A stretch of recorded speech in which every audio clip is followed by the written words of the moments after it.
The sun beat down on the Arizona territory, a relentless hammer against the anvil of the earth.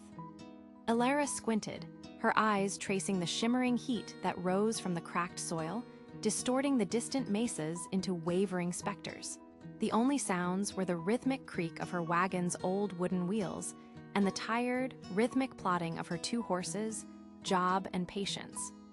It had been 3 days since she'd seen another living soul, 3 days since the profound silence had begun to feel less like peace and more like a heavy, suffocating blanket. Her husband, Thomas, would have scoffed at her growing unease. He was a man of logic, of straight lines and solid facts, who believed only what his eyes could see. "Fear is a shadow, Alara," he would have said, pointing to the vast, clear blue sky. "There's nothing there to cast it." But Thomas was gone, taken by a fever that had swept through their small farmstead 6 months prior. He left Alara with nothing but this worn-out wagon, a handful of carefully hoarded coins, and a half-faded map pointing toward a town named Redemption. The name itself felt like both a desperate promise and a silent prayer. She wiped a bead of sweat from her brow with the back of a calloused hand, her gaze sweeping the horizon again. Everything looked normal. The sun was high, the trail ahead was clear, and the horses were steady. Yet, a knot was tightening in her stomach, a cold, sharp dread that had no name or reason. It was the silence, not the usual quiet of the desert, filled with the hum of insects or the distant cry of a hawk. This was a dead silence, an unnatural void where even the wind seemed to hold its breath. Her hand tightened on the worn leather reins, her knuckles turning white. Something was fundamentally, terribly wrong. A primal instinct, deeper than thought, began to scream at her from a place she didn't know she possessed. The oppressive Arizona sun beat down on the canvas of her wagon, but a chill that had nothing to do with the temperature snaked its way up Alara's spine. "Nonsense," she muttered to herself, her voice a dry rasp in the suffocating silence. "You're just tired, Alara. Grief plays tricks on the mind." She tried to cling to logic, to the solid, tangible world around her. The trail ahead was empty, a dusty ribbon stretching toward the hazy, distant mountains. There were no tracks, no distant plumes of dust, nothing to justify the cold knot of dread tightening in her stomach. She pulled hard on the reins, bringing the old mule, Patience, to a halt. The creak of the leather and the mule's soft snort were the only sounds, and they died instantly in the vast stillness. Alara stood on the driver's seat, her hand shielding her eyes as she scanned the landscape with a desperate intensity. The scrub brush, the towering saguaros, the jagged rock formations, they all stood silent, like ancient sentinels guarding a terrible secret. Even the insects were quiet. The world seemed to be holding its breath. Her husband, Thomas, would have called her a fool. He was a man of facts and figures, of what could be seen and touched. "Fear is a shadow, Alara," he used to say, "and shadows have no teeth." But Thomas was gone, and this feeling was not a shadow. It was a physical weight pressing down on her, a low thrum of warning that vibrated through the wagon's floorboards and up into her bones. It was the feeling of being watched by unseen eyes, of a trap about to be sprung. Her breathing grew shallow. Her heart hammered against her ribs, a frantic drumbeat against the world's silence. Logic screamed that she was being irrational, that turning back would cost her a day's travel. But the ancient, primal voice in the back of her mind whispered a far more terrifying cost. It didn't plead, it commanded. With a final, shuddering breath that surrendered reason to instinct, her decision was made. "Turn the wagon around." "Now," she whispered, the words barely audible but loaded with the absolute certainty of survival. The dust had barely settled on Thomas's grave. The small wooden cross, hastily carved from a piece of fence post, was the last thing Alara saw each time she looked out the cabin window. It was a stark, final punctuation mark on a life lived with quiet strength and unwavering loyalty. For a week, the silence in the cabin was a physical weight, heavier than the grief itself. It was the absence of his steady breathing at night, the missing scrape of his chair in the morning, the void where his voice used to be. He had always spoken of the Arizona territory, not as an escape, but as a place of raw potential. "It's a hard land, Alara," he'd say, tracing a line on a worn map, but it's an honest one. It doesn't pretend to be anything else. Now, that honesty felt like the only thing she could trust. The whispers and pitying glances from their neighbors in the small Texas town felt like a cage closing in. Redemption. The name of the town on the map was almost a cruel joke, yet it was also a promise. She wouldn't find redemption from her grief, she knew that, but perhaps she could find redemption from this suffocating stillness, a chance to build something that was hers alone. So she packed. Each item in the wagon was a memory. The cast-iron skillet he'd gifted her, the worn quilt her mother had made, the small box of his tools she couldn't bear to leave behind. She packed methodically, her movements precise, a defense against the tremor in her hands. With the mules hitched and the sun just a sliver of orange on the horizon, she took one last look at the cabin, at the small cross. She wasn't running away. She was moving toward the only future she could see. Her whisper hung in the dead air, a command given to herself as much as to the oxen. Turning the cumbersome wagon on the narrow, rutted trail was a grueling, nerve-shredding task. Every groan of the axles, every strained grunt from the oxen, echoed across the silent canyon, sounding like a beacon announcing her position. Sweat beaded on her forehead, mingling with the dust and stinging her eyes as she shoved against the heavy wheels. A sharp, mocking voice, Thomas's voice, echoed in her mind. Running from shadows, Alara? Letting your feelings get the better of you. For a moment, the sheer foolishness of it all nearly paralyzed her. She was losing her mind to grief and heat, but the cold certainty in her gut was stronger than the doubt. Once the wagon faced the way she'd come, she urged the weary animals on, backtracking until a cluster of weathered red rocks and thorny mesquite offered a sliver of concealment. It was a poor hiding spot, but it was all she had. After securing the oxen, she grabbed Thomas's old rifle, more for comfort than for any real hope of using it, and crept back toward a high point overlooking the trail. She settled behind a sun-baked boulder, its heat seeping through her dress, and peered through a narrow gap.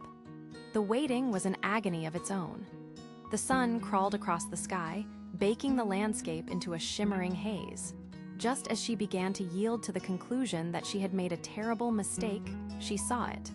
Movement. Not a rider on the trail, but shadows detaching themselves from the rocks ahead, the very place she would have been. 4 men rose from the dust, rifles cradled in their arms. They scanned the empty trail with cold, predatory patience, their disappointment a palpable thing even from a distance. One of them spat, the sound of violation of the silence. They had been waiting, and she had been their prey. The world had shrunk to the space between 2 thundering heartbeats. From her hiding place behind a cluster of sun-bleached boulders, Alara watched the men on the trail.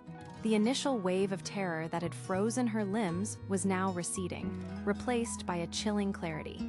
It was the kind of focus that came when survival was the only thought left. Her breath was shallow, each inhale tasting of dust and fear. The bandits milled about, their voices a low, indistinct murmur carried on the hot breeze, a sound more menacing than any shout. She forced her eyes away from the scene, taking stock of her own predicament. The wagon was well hidden in the small arroyo, but it wasn't invisible. A curious scout could stumble upon her at any moment. The late afternoon sun was relentless, baking the canvas cover and turning the air inside the wagon into an oven. She had water, but not enough for an indefinite wait or a long, uncharted detour through the unforgiving wilderness. Thomas's pragmatic voice echoed in her mind, cutting through the panic. Assess your resources, Alara. Know your limits. Her options laid themselves bare, each one a gamble. She could wait, praying they would eventually move on. But for how long? Hours? A day? What if they made camp? She could risk forging a new path through the desert, but one wrong turn could leave her stranded with a broken axle and no water, a slower death than a bandit's bullet. That left only one sane choice: retreat. The thought was a bitter pill. It meant more days traveling back through the same desolate landscape, her dream of redemption deferred, perhaps forever. But it was a path she knew. It was a chance. As the shadows of the saguaros began to lengthen, her decision solidified. She wouldn't wait for the bandits to find her. She would wait for the cover of darkness and retrace her steps, turning her back on the future she'd sought to save the life she still had. The sun bled across the horizon, painting the rocks in hues of orange and purple that Alara's fear-stricken mind couldn't appreciate.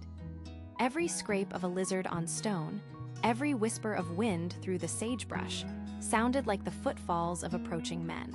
The world had shrunk to this cramped, dusty alcove. As darkness finally consumed the landscape, a sliver of moon cast a ghostly, pale light, turning familiar shapes into monstrous silhouettes. It was time. She moved with a deliberate slowness that defied the frantic pounding of her heart. First, she tore strips from a spare wool blanket, painstakingly wrapping them around the iron rims of the wagon wheels. It was a crude solution, but it might muffle the telltale rattle and creak.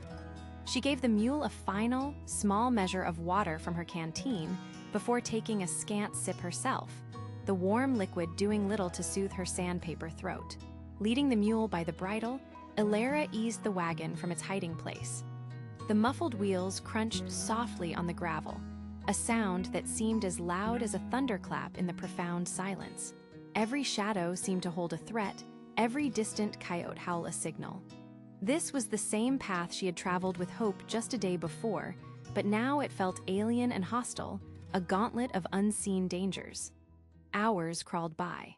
Her muscles ached with a tension that went beyond mere physical exertion.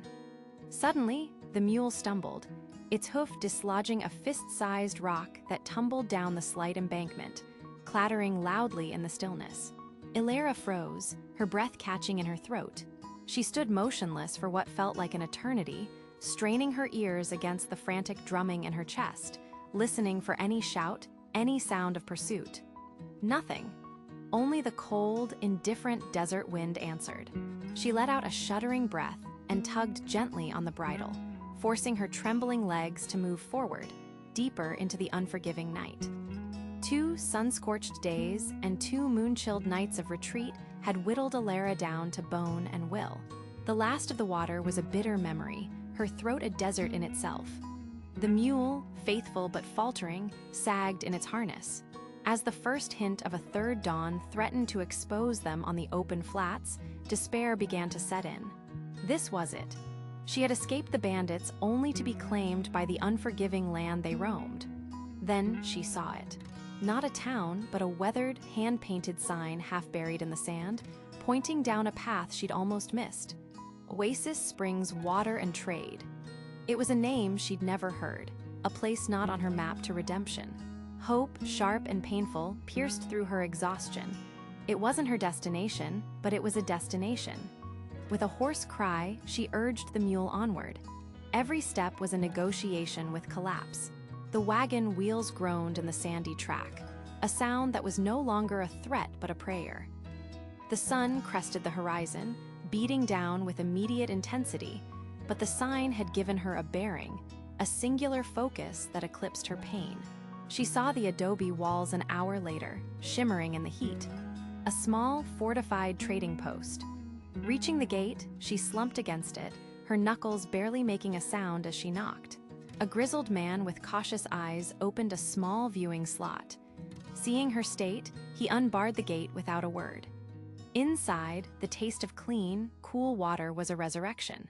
She explained her ordeal in fractured sentences to the proprietor and his wife. There was no judgment, only quiet understanding. Redemption had been a destination. Oasis Springs was salvation. Looking at her hands, no longer trembling, Alara knew her journey forward was uncertain, but she had met the desert's test. She had listened to the whisper of instinct and had not only survived, but had found her own strength. She was home for now.